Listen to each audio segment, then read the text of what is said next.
Donc, le tant attendu neige glacée mixte vient de paraître. Alors, ce qu'il faut comprendre, c'est que c'est la 3e édition. Ça veut dire qu'on propose une édition qui a été remodelée, augmentée, corrigée pour un certain nombre de choses, et puis surtout actualisée.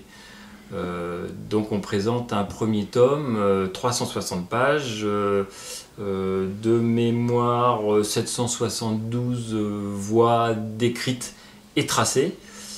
Et ce premier tome couvre la partie est du massif du Mont Blanc, c'est-à-dire depuis le bassin du Trient, depuis la frontière suisse, jusqu'à la mer de glace. Et le tome 2 présentera les bassins depuis la mer de glace jusqu'au bassin de Tré-la-Tête.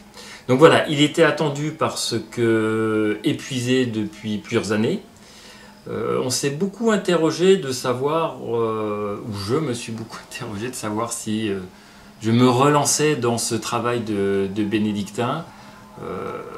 Et finalement, l'ouvrage était demandé, et je pense que l'ouvrage est demandé parce que c'est le seul ouvrage qui présente de manière à la fois synthétique et exhaustive le massif du Mont Blanc. Alors on peut s'interroger aussi sur la présence aujourd'hui des informations sur Internet, puisqu'on peut quasiment tout trouver sur Internet. Sauf qu'à un moment donné, avec l'outil de l'informatique, on n'arrive pas à avoir cette vision globale d'un massif. Et le massif du Mont Blanc est extrêmement sophistiqué, il est extrêmement riche. Et finalement, un bouquin, un livre, ça reste un outil absolument génial. Peut-être qu'on n'a pas fait mieux. Et ça permet de consulter, ça permet de découvrir, ça permet de cocher, ça permet d'annoter. Voilà, on est reparti sur une nouvelle édition. Et est-ce que tu peux nous expliquer un peu le travail que ça représente, en fait, de collecter des voix, les infos, les tracés, tout ça? Le travail que ça représente de faire un neige glacée mixte, alors c'est vrai que c'est rentré un petit peu dans la boîte noire de l'édition. Il y a d'abord la collecte d'informations. Pour ma part, c'est un archivage à chaque fois que je retourne dans le massif du Mont Blanc. Je continue de faire des photos, je continue d'observer l'évolution des faces. J'essaye de trouver des angles et des lumières différentes de ce que j'ai déjà, de manière à avoir une information beaucoup plus riche, de manière à d'augmenter les regards que l'on peut proposer au lecteur. Et puis il y a la collecte d'informations sur les nouveaux itinéraires. Donc c'est les revues spécialisées, c'est Internet, c'est contacter des grimpeurs, c'est aller rechercher vraiment l'information. Et puis après, il y a un vrai travail journalistique, c'est ça un travail d'auteur aussi, de topo. C'est à un moment donné, c'est faire quasiment des choix éditoriaux. Comment je traite cette matière, comment je l'homogénéise et comment je la rends le plus facilement compréhensible pour le lecteur, pour le grimpeur qui va venir dans le massif du Mont Blanc, et en particulier celui qui va découvrir le massif du Mont Blanc. C'est un travail de bénédictin, très franchement. C'est toujours assez simple de faire des digests. On sélectionne quelques voix, on fait un bouquin, ça on sait faire relativement rapidement.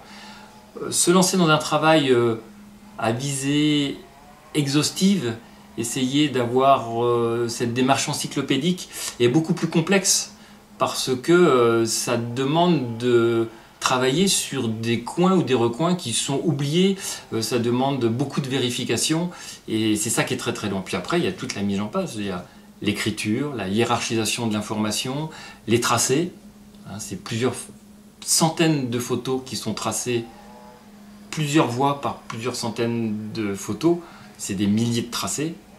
Et là, il faut se mettre derrière l'ordinateur et puis on passe des jours, des semaines, des mois et des années. Et est-ce qu'à travers ces 3 éditions, tu sens une évolution du massif par rapport aux pratiques, aux conditions, à une certaine mode? Alors, bien évidemment que le massif évolue et les pratiques évoluent. Alors le massif, hélas, on le constate tous de manière de plus en plus flagrante. Il y a une baisse des masses glaciaires, il y a un changement des conditions, il y a un changement dans les rythmes des saisons. Donc évidemment, ça nous oblige à avoir une vision sur un ouvrage tel que Glacée mixte relativement différente. Alors on s'adapte, c'est-à-dire qu'il faut réussir à trouver les bonnes informations et les bonnes photos pour montrer l'état de la montagne d'aujourd'hui. Donc c'est clair qu'entre la première édition de 1996 et l'édition de 2018, le changement il est absolument impressionnant, il fait peur presque. Après, ce qu'il faut comprendre, c'est qu'il y a aussi une évolution dans les pratiques, c'est-à-dire que les saisons se sont déplacées. L'alpinisme, le cœur de l'activité de l'alpinisme, c'était l'été. Ça débordait un tout petit peu au mois de juin, mais globalement, voilà, juillet-août, les alpinistes venaient faire les grandes courses de neige. Petit à petit, on a vu effectivement le cœur de l'été être abandonné par les adeptes de la neige et de la glace, puisque les étés sont beaucoup trop chauds. Par contre, ça s'est déplacé. Dès l'automne, dès les froids de l'automne, en fait, on retrouve une activité qui est relativement dynamique. Et puis surtout, aujourd'hui, fin d'hiver et printemps, c'est là qu'on grimpe en neige glacée mixte. Donc finalement, si le cœur de l'été est en partie abandonné, il est compensé dans la pratique par deux autres saisons.